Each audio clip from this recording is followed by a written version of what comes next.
It's clearly unsporting to use a drone equipped with thermal imagery to identify game, and prohibitions on drone use for hunting were some of the earliest state drone laws enacted.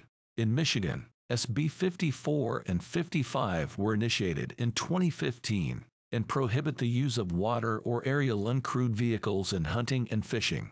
That law, not particularly detailed in wording, is now being challenged. Is it only illegal to use a drone to find live game before hunting, or is it also illegal to use a drone to find downed game after the hunters have stowed their weapons?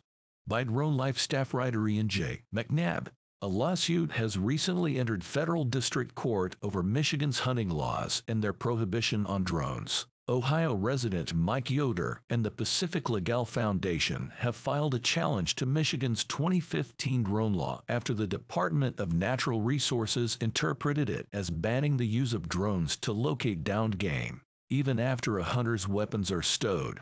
Yoder's company, Drone Deer Recovery Media, Inc., argues that the law was unconstitutionally infringes on their First Amendment right to gather information and release it to their customers for commercial use. According to the 2015 law, any use of a drone within a hunting context could threaten fines of up to $1,000 and 90 days in prison. Yoder's company is a multi-state drone-as-a-service franchise offering services to find downed game.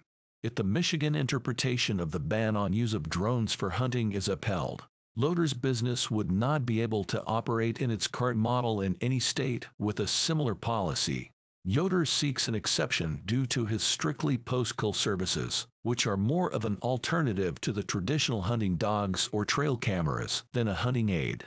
This case highlights the unique challenge of applying policies to emerging technologies like UAVs across a wide variety of fronts, including recreational hunting policy. In a statement sent to Drone Life, Donna Moshes, an attorney at the Pacific Legal Foundation, said, "Drone Deer Recovery is providing a valuable service that is less environmentally intrusive and more humane than alternatives. Yet Michigan is stretching the law to ban it."